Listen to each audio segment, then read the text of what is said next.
안녕하세요. 브록의 나이 행복한 은퇴를 꿈꾸는 파일적 스테이션 운영자 납샷입니다. 오늘 영상은 투자자가 되기 전에 이것만은 세팅하자 라는 주제로 이야기를 해보려 합니다. 여러분이 생각하는 투자란 무엇입니까? 주식 투자하면 모니터 두세 개 정도 띄워놓고 짝대기 긋고 차트 분석하고 매일 경제 뉴스 보면서 매크로 분석하고 매수 매도하는 것을 떠올리실 겁니다.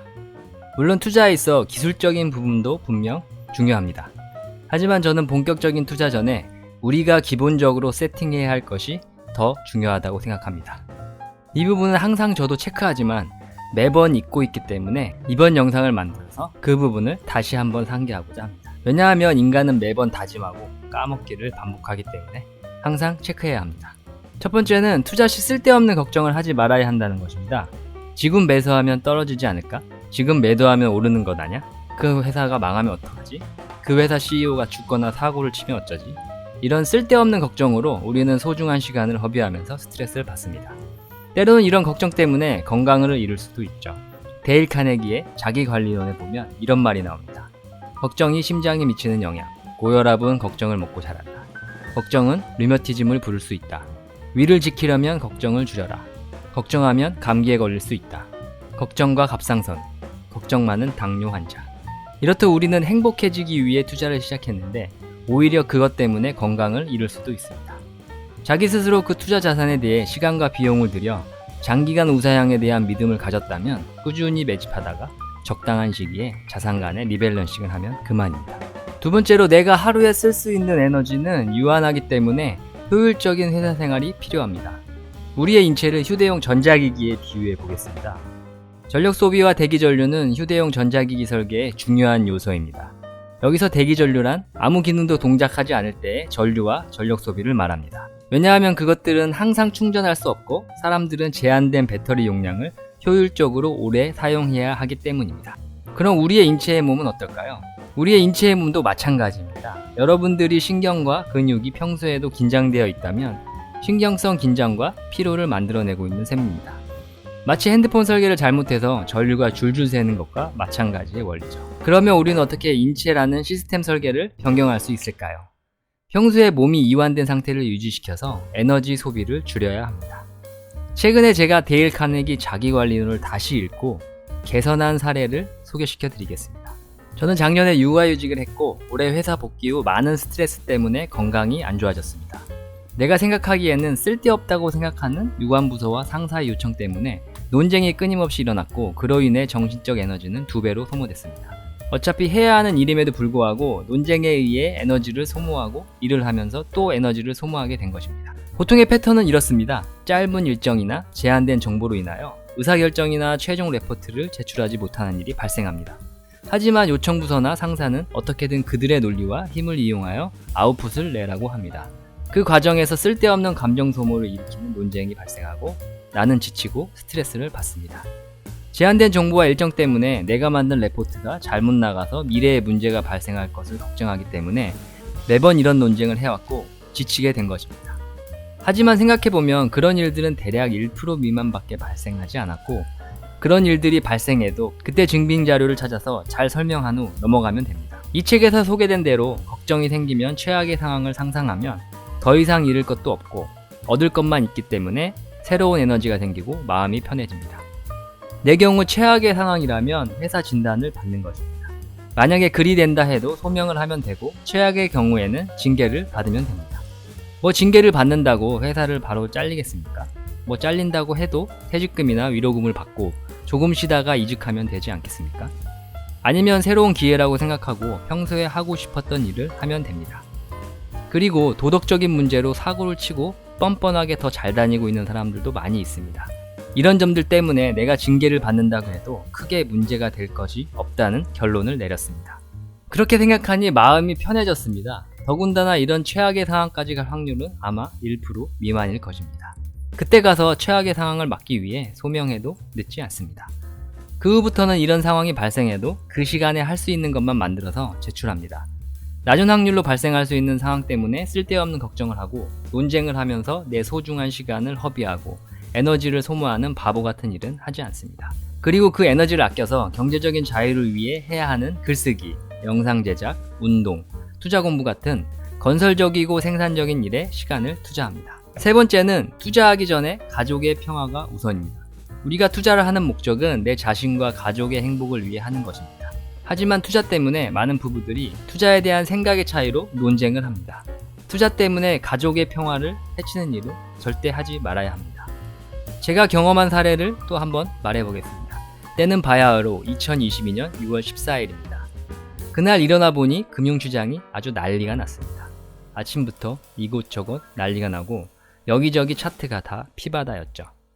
예전부터 저는 비트코인 200주 평균 근처 약 21K 가면 빤스라도 팔아서 비트코인을 매수해야겠다는 생각을 했습니다. 때가 왔다고 감지하고 바로 와이프한테 물어봤죠. 우리가 가지고 있는 여유 자금으로 비트코인을 살까?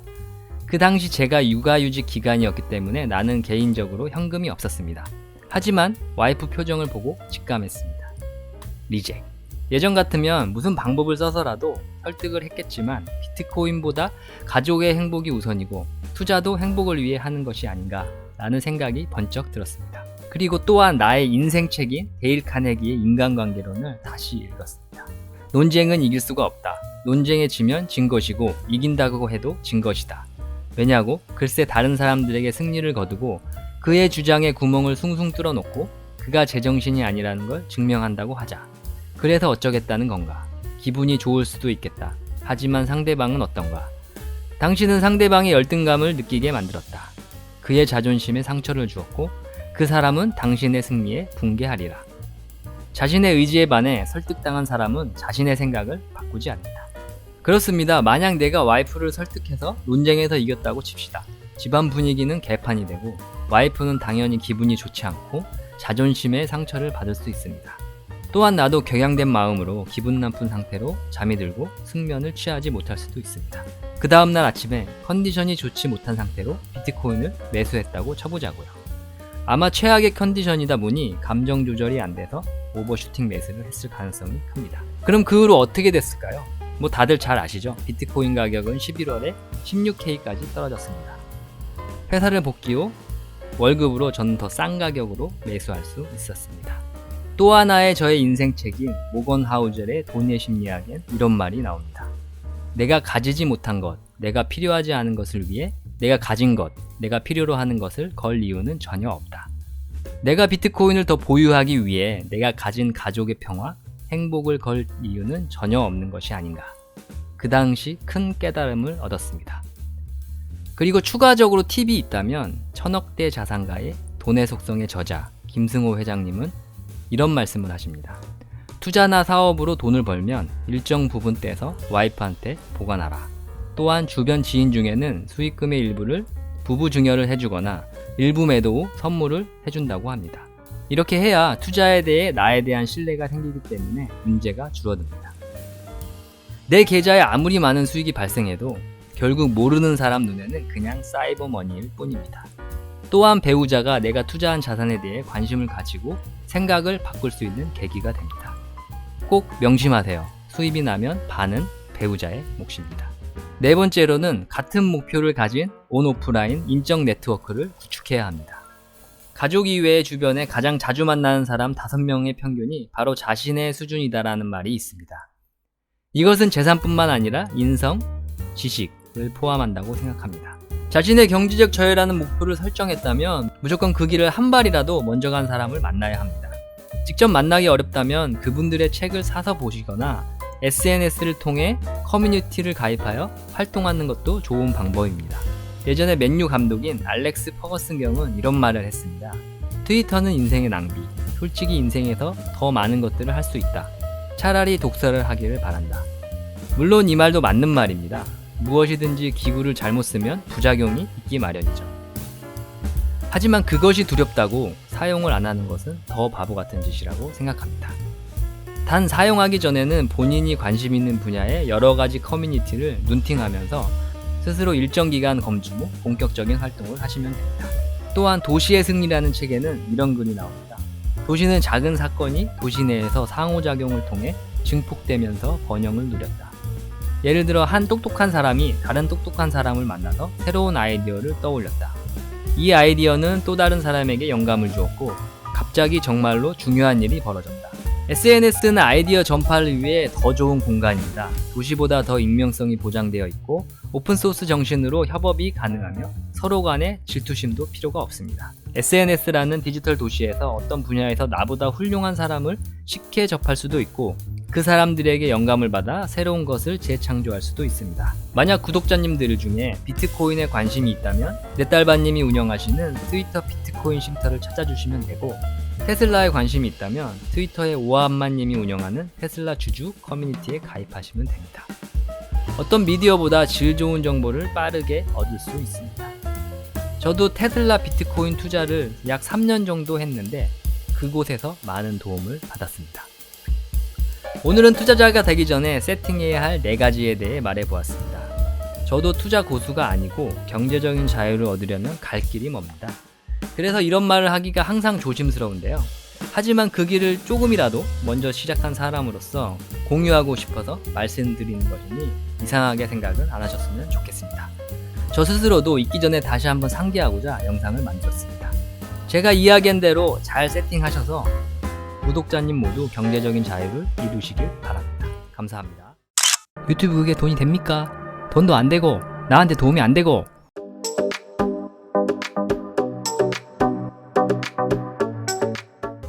안녕하세요. 브록의 나이 행복한 호텔 꿈꾸는 파이족 스테이션 운영자 랍샷입니다. 이번 영상은 돈도 안 되는 유튜브에 영상을 꾸준히 올리는 이유라는 주제로 이야기를 해보겠습니다. 제가 오늘 약간 감기 기운이 있어서 목소리가 이상할 수 있으니 이 점은 좀 양해 부탁드립니다. 제가 2022년 5월 24일에 첫 영상을 올린 이후 오늘로 84번째 영상을 만들고 있습니다. 약 1년 반 동안 구독자가 490명 정도 되었는데요. 제가 생각했던 성과는 나오지 않고 있지만 그래도 제 이야기를 수백 명의 사람들이 들어준다고 생각하니 가끔은 신기하기도 합니다. 다시 한번 부족한 영상을 들어주시는 구독자님들에게 감사의 말씀 드립니다. 그럼 이렇게 생각했던 것보다 구독자도 늘지 않고 시간도 많이 필요하고 수익도 나지 않는 유튜브를 저는 왜 꾸준히 할까요? 아마 이해하지 못하시는 분들도 있을 겁니다. 돈도 안 되는데 왜 시간 낭비를 하고 있냐 비웃는 사람도 있을 것입니다.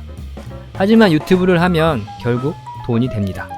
유튜브에서 직접 수익금을 받지는 않지만 결국 유튜브에 영상을 올리다 보면 간접적으로 돈을 벌 수 있습니다. 왜 그럴까요? 제 이야기를 한번 잘 들어보시기 바랍니다. 저는 영상 제작 전에 글쓰기부터 시작했습니다. 작년에 육아휴직을 하고 처음 시작한 것이 블로그에 매일 글을 쓰는 것이었는데요. 제가 왜 글쓰기를 시작했는지는 구체적으로 기억나지는 않습니다. 하지만 지금 생각해보면 나 자신을 바꾸고 싶다는 욕구가 내면에서 올라와서 시작하지 않았을까 생각합니다. 그것을 위해 어떻게 할지, 지금 나는 매일매일 무슨 생각을 하고 있는지, 내가 어떤 잘못을 하고 있는지 하나하나 쓰다 보니 내가 좋아하는 것이 무엇이고 남은 인생을 어떻게 살아갈지 방향이 잡히게 되었습니다. 경제적인 자유와 행복한 은퇴를 준비하는 이유와 목표를 자연스럽게 글쓰기를 통해 찾았습니다. 왜 그 목표를 정했는지, 그 과정에서 내가 부족한 것은 무엇이고 강점은 무엇인지, 어떻게 하면 되고 언제까지 하면 되는지, 또는 누구와 같이 하면 되는지 다 글을 쓰면서 구체적인 방법을 찾았습니다. 또한 장기간에 걸쳐 조금씩 변화하는 나 자신도 느낄 수 있었습니다. 글쓰기에 대해 좀 더 깊게 알고 싶어 작년에 배하연 라이프틱 대표님의 글쓰기 강의를 들으러 갔었습니다. 그분이 이야기한 내용도 나를 위해 글을 쓰고 그것이 사람을 변화시킬 수 있다는 내용이었습니다. 글을 쓰기 위해서는 처음부터 스킬에 너무 집착하지 말고 나의 내면의 깊은 이야기부터 하나씩 꺼내면서 글을 써보라고 추천하셨습니다. 저도 처음에는 거창하게 글을 쓰려 하지 않았고 매일매일 조금씩 끄적이면서 시작했습니다. 또한 나를 바꾸고 싶다는 내적 동기를 바탕으로 글을 쓰다 보니 지속적으로 할 수 있었습니다. 만약에 처음부터 외적 동기에 의해 글을 쓰려고 했다면 진작에 포기했을 것입니다. 예를 들어 거창하게 책을 내겠다느니 돈을 벌겠다느니 같은 내가 왜 해야 하는지 명확한 이유 없이 시작했다면 지금까지 이 습관을 유지하지 못했을 것입니다. 그러던 중에 지금까지 글을 쓰면서 쌓인 나의 생각을 정리해서 말해보면 어떨까 하는 생각이 들었습니다. 그리고 경제적 자유와 행복한 은퇴의 과정을 영상을 만들어 저장해두면 나와 비슷한 목표를 가진 사람들에게 조금이나마 도움이 되는 선한 영향력을 끼칠 수 있겠구나 하는 생각도 들었습니다.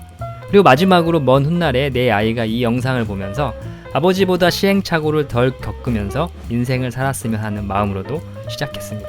변화는 하루아침에 갑자기 생기는 것이 아니고 매우 더디기 때문에 중간중간 포기하고 싶을 때도 생깁니다. 이럴 때는 과거에 비슷한 감정이 생겼을 때 올렸던 영상을 봅니다. 어떻게 슬럼프를 극복했는지 복기해보면 매번 찾아오는 슬럼프 극복에도 도움이 됩니다. 슬럼프는 감기 같은 것이어서 무조건 주기적으로 찾아오고 항상 내 안에 있는 부정적인 감정들 때문에 포기하려는 유혹이 생깁니다. 하지만 영상에 그것을 극복한 생생한 기억이 있기 때문에 이번에도 감기약 먹고 낫듯이 떨쳐버릴 수 있습니다. 지금 이 영상을 만드는 이유도 어쩌면 요즘 유튜브 영상 제작에 대한 현타가 와서 초심을 다시 잡고자 만드는 이유도 있습니다. 경제적인 자유와 행복한 은퇴를 향해서 스스로 만든 행동 규칙을 머리에 각인하고 몸으로 체화하기 딱 좋은 방법입니다. 그래서 중요한 내용은 영상을 통해 매번 반복해서 이야기하는 이유입니다. 그리고 과거 영상을 들으면서 그때 했던 생각과 지금의 생각을 비교해 보기도 합니다. 왜냐하면 사람의 생각은 참 자주 바뀌죠. 그 당시에 내가 어떻게 생각했고 지금의 생각과는 무엇이 다른가? 만약 생각이 바뀌었다면 결과적으로 어떤 생각이 옳은가? 만약 지금 상황이라도 그때 같은 결정을 했을까? 매번 나의 의사결정을 체크해보는 좋은 수단입니다. 이것은 과거와 현재의 내가 이야기할 수 있는 좋은 방법이라 생각합니다. 약간 어찌 보면 다중인격 사이코패스 같지만 투자와 자기개발 분야에서는 효과가 꽤 좋다고 생각합니다. 앙드레 코스탈니 책에 이런 말이 나옵니다. 때때로 자신이 보유한 종목의 리스트를 보고 지금이라도 역시 샀을 것인지 검토하라 라는 말이 나오는데요. 예를 들어 저는 테슬라, 비트코인, 장기 투자자이기 때문에 과거의 하락장에 만든 영상을 보면서 지금이라도 똑같이 보유 또는 매수할 수 있는지를 검토하고 있습니다. 또한 공포장의 감정과 대응의 실수를 영상으로 기록해두고 다음에 비슷한 상황이 왔을 때도 똑같은 실수를 방지할 수 있습니다. 우리가 인생을 살면서 말하기는 매우 중요한 능력입니다. 회사는 물론 가정에서의 대화, 회사를 들어가기 위한 면접 등 인생에서 기본 중에 기본입니다. 저는 첫 번째 유튜브 영상이나 예전 스페이스 녹음 영상을 들으면 아직도 웃음이 나옵니다. 까놓고 말해서 XX같이 할 수 있지? 하여튼 그런 생각이 드는데요. 그렇습니다. 우리가 실제 내가 말한 것을 직접 들어본 적도 없고 피드백을 받아본 적도 없습니다. 요즘 세대들은 조금 나아졌지만 40대들은 대부분 주입식 교육을 받고 특히 저 같은 공돌이들은 학교에서 종이시험만 주구장창 준비했습니다. 정작 회사나 인생에서 필요한 세미나, 프리젠테이션 같은 교육은 거의 받아보지 못했습니다. 진짜로 신기한 것이 그렇게 시간을 많이 들여서 종이시험을 본 것은 지금 거의 기억나지 않지만 학부 때 발표 수업은 아직도 생생하게 기억이 납니다. 데일 카네기 성공 대화론에 보면 이런 사례가 나오는데요.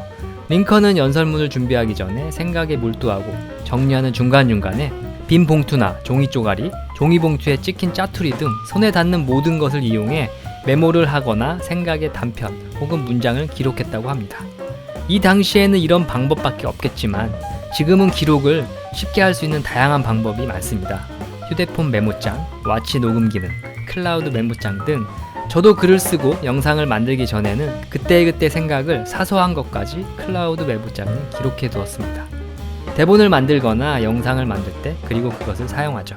이렇게 메모를 하고 글을 쓰고 영상을 만들면 자연스럽게 내 머릿속에 각인이 되어서 말하는 주제와 관련 있는 내용들이 그때그때 튀어나오는 것입니다. 그러면 나도 모르게 말하는 능력이 조금씩 발전하는 것을 느낄 수 있습니다. 물론 저도 아직 많이 부족하지만 과거의 영상을 들어보면 조금씩 발전하는 것을 느낄 수 있습니다. 그래서 과거 영상은 가끔 우울할 때 듣습니다. 그럼 처음으로 돌아가 보겠습니다. 제가 한번 다시 질문을 해볼게요. 구독자 490명 유튜버가 돈을 벌 수 있을까요? 구글이는 직접 나에게 돈을 주진 않지만 이를 통해 나 스스로 발전하기 때문에 간접적으로 돈을 벌 수 있습니다. 장기적 목표를 지속하게 해주고 중간에 포기할 마음이 생기면 바로 잡아주기도 하고 유튜브를 통해 알게 된 훌륭한 구독자님들과 소통을 통해 더 성장할 수 있게 해주고 더욱이 말하기 능력까지 향상시켜주니 얼마나 좋습니까? 또한 새길로 빠지거나 포기하고 싶을 때는 과거의 영상을 보면 다시 시작할 수 있는 원동력이 되기도 합니다. 저도 지금 주말에 쉬고 싶고 하기도 싫지만 매주 한 편 영상을 업로드하기로 한 저와의 약속을 지키기 위해 이렇게 또 영상을 만들고 있습니다. 이번 영상을 본 구독자님들 중에 단 한 명이라도 저의 선한 영향력으로 이 영상을 보고 글쓰기나 영상 제작을 시작하는 분들이 나왔으면 하는 작은 기대가 있습니다. 감사합니다. 안녕하세요. 브로게나이 행복한 은퇴를 꿈꾸는 파이어족 스테이션 운영자 랍샷입니다. 오늘은 회사 생활 6774일 만에 깨달은 것이라는 주제로 이야기를 해보려 합니다. 예전 트위터 스페이스를 통하여 5명 나이 합계가 약 180살인 5%님들과 나눈 이야기들과 제 생각을 정리해 보았습니다. 직장인이라면 언젠가는 회사를 그만두어야 하죠. 경제적 자유를 얻어서 은퇴 전까지는 회사가 가장 많은 시간을 보내야 하는 곳입니다. 그래서 우리는 슬기롭게 회사 생활을 하는 법을 터득해야 합니다. 이제 막 사회생활을 시작하는 분들, 대리, 과장을 달고 과도한 업무로 현타가 와서 방향을 못 잡고 계신 분들, 저처럼 회사에서 일할 수 있는 시간이 일해온 시간보다 점점 적어져서 은퇴를 준비해야 하는 분들, 이 모든 분들이 도움이 됐으면 해서 영상을 만들어 봤습니다. 또한 제가 직접 시행착오를 겪고 말씀드리는 것이니 사회의 초년생 분들은 저와 똑같은 실수를 하지 않으셨으면 합니다. 그 첫 번째로 회사 생활에 너무 심취하면 안 됩니다. 일이라는 것이 연속성이 있으면 좋겠지만 우리나라 회사 특성상 단기적으로 처리해야 할 일들이 많이 있습니다. 왜냐하면 대부분 기업들은 수출 기업이고 대외 변수의 영향을 많이 받기 때문에 그때마다 대응해야 하는 일들이 많이 생깁니다. 예를 들어 작년에 원자재 공급 부족 이슈가 있었죠. 그에 따라 회사 내에서는 많은 일들이 발생했을 것입니다. 하지만 그 일에 너무 심취해서 자신의 개인 생활까지 포기하면서 올인해도 그 근본적인 문제는 개인이 해결할 수 없는 문제입니다. 이런 일들은 매년 당연히 생기는 문제라고 마음 편히 생각해야 합니다. 언젠가는 시간이 지나면 해결될 수 있는 문제라고 생각해야 스트레스를 받지 않습니다. 지금 환경에 맞게 할 수 있는 일만 대응하면 그만인 거죠. 또한 업무 성과를 위해 시간을 갈아넣지 말아야 합니다. 그러기 위해선 최대한 효율적으로 업무를 처리해야 합니다. 그리고 남은 시간을 이용해서 자신만의 프로젝트를 위해 투자를 하거나 회사에서 좀 더 성공하고 싶다면 자신의 업무 영역을 확장해야 합니다. 저도 20대, 30대에는 회사에서 문제 해결을 위해 습관적으로 야근, 특근을 하면서 시간을 갈아 넣었습니다. 그 덕에 30대 후반부터 건강이 안 좋아져서 번아웃이 오기 시작했습니다. 생각해보면 회사 분위기에 휩쓸려서 특야근을 한 것도 있었습니다. 스스로 업무에 대한 시간 관리가 부족했던 것이죠. 조금이라도 젊었을 때 나의 미래를 위해서 나만의 프로젝트에 시간 투자를 못한 것이 지금 생각해보면 가장 크게 후회가 됩니다. 그것이 한 살이라도 어렸을 때 경제적 자유를 위한 프로젝트이면 금상첨화겠죠. 둘째로 우리는 언젠가는 잘립니다. 그래서 은퇴 후 할 수 있는 일들을 꾸준히 찾아보아야 합니다. 그래서 저도 글을 쓰고 유튜브와 스페이스를 통해 많은 사람들과 소통을 하는 이유도 이런 네트워크를 통해 은퇴 후에도 소일로 할 수 있는 기회가 생길 수 있다고 생각해서 지속적으로 하고 있습니다. 또한 회사 일에도 예전에는 혼자 하는 일이 많았지만 나의 일의 성과나 노하우를 기회가 되면 발표를 통해 말하는 역량을 늘리려고 하고 있습니다. 미래는 불확실하니 여러 가지 경우를 생각하고 다양하게 준비를 하다 보면 자신과 맞고 의욕적으로 할 수 있는 일을 찾지 않을까 생각합니다. 물론 그 바탕에는 어느 정도 경제적인 여유가 필요하겠죠. 셋째로 외국어 공부를 꾸준히 하셨으면 좋겠습니다. 그것은 다양한 커리어 패스 기회를 만들어주고 주재원으로도 갈 수도 있고 이직을 통해 연봉 상승과 해외 거주의 기회를 얻을 수도 있습니다. 또한 부서 이동에도 다양한 기회가 찾아옵니다. 예를 들어 우리 회사는 외국 회사와 합작회사가 됐고 직속 상관이 외국인으로 바뀌었습니다. 모든 문서를 영어로 작성해야 되고 사내 회의 시 영어를 써야 할 일들이 많아졌지만 저는 준비가 되지 않았기 때문에 또 많은 기회를 놓치고 있습니다. 또한 우리나라 기업은 대부분 수출 기업이기 때문에 고객이 대부분은 외국인입니다. 미래 언젠가는 영어를 써야 할 가능성이 매우 높습니다. 그래서 젊어서부터 꾸준히 준비를 해야 합니다. 물론 요즘 젊은 친구들을 보면 대부분 영어를 잘하더라고요. 그럼 이제 저만 노력하면 됩니다. 넷째로 회사 내 자신을 브랜딩하고 꾸준히 마케팅해야 합니다. 회사에는 많은 직원이 있고 소수의 사람들만 매니저나 임원으로 올라갈 수 있습니다. 그래서 일만 잘한다고 그 자리에 올라갈 수 없습니다. 그것은 기본인 거죠. 왜냐하면 그 자리를 결정하는 상사는 모든 직원을 기억할 수 없습니다. 그래서 결정적인 순간에는 자신을 마케팅하고 브랜딩한 사람들을 기억하고 또한 자신을 계속 마케팅하다 보면 자연스럽게 유관부서 사람들에게 평판도 좋아지고 그것들이 입소문을 통해 윗사람이 귀에 들어가게 됩니다. 나도 한때는 윗사람에게 보고나 세미나, 발표 이런 것들을 자주 하는 사람들은 일명 광파리로 폄하하고 그들을 시기했던 시절이 있었습니다. 그 시간에 문제 해결 하나 더 하고 실무를 더 하면 회사 생활에 더 큰 도움을 줄 수 있다고 생각했던 거죠. 지금 생각해보면 매우 어리석은 생각이었던 것입니다. 자신을 마케팅하는 방법 중에 가장 기본은 보고입니다. 트위터 스페이스에서 리스펙님이 말한 대로 회사 생활의 보고는 회사 생활의 기본 중에 기본입니다. 많은 신입사원들이 착각하는 것이 과정은 어찌됐든 결과만 좋으면 괜찮다고 생각을 합니다. 대부분 회사의 일들은 아주 스펙타클하고 변수가 많기 때문에 일의 방향이 자주 바뀝니다. 만약 처음 지시받은 일들이 중간 보고 없이 마무리했는데 중간에 방향이 바뀐다면 헛수고가 되는 겁니다. 관리자가 매번 이걸 알려줘야 된다고요? 회사는 그런 동화 같은 곳이 아닙니다. 그들은 하루에도 많게는 수십 개씩 보고를 받고 회의에 따라다녀야 하기 때문에 일일이 하나하나 신경 쓸 겨를이 없습니다. 또한 관리자들이 제일 무서워하는 것이 따로 있습니다. 관리자들 위에 관리자가 지금 진행하고 있는 것을 물어봤을 때 대답을 못하는 것입니다. 예를 들어 우연히 실무사원이 회사 담당 임원을 만났다고 가정해볼게요. 그들은 무엇을 물어볼까요? 대부분 요즘 무슨 일을 하는지 물어볼 겁니다. 그때 실무사원은 요즘 하고 있는 일 중에 가장 중요한 일을 말할 겁니다. 그 담당 임원이 처음 듣는 일이거나 중요한 일이라고 생각하면 자기 바로 밑에 관리자에게 물어볼 겁니다. 그때 그가 그 사실에 대해 아무것도 모르고 있다면 관리자, 팀장이라고 해볼까요? 그 담당 임원에게 바로 그는 찍히게 되는 것이죠. 그래서 보고는 간단히라도 자주 하는 것이 좋습니다. 5번째로 운동은 필수입니다. 20대, 30대부터 몸 관리를 시작해야 40대의 몸에 하자가 발생할 확률이 떨어집니다.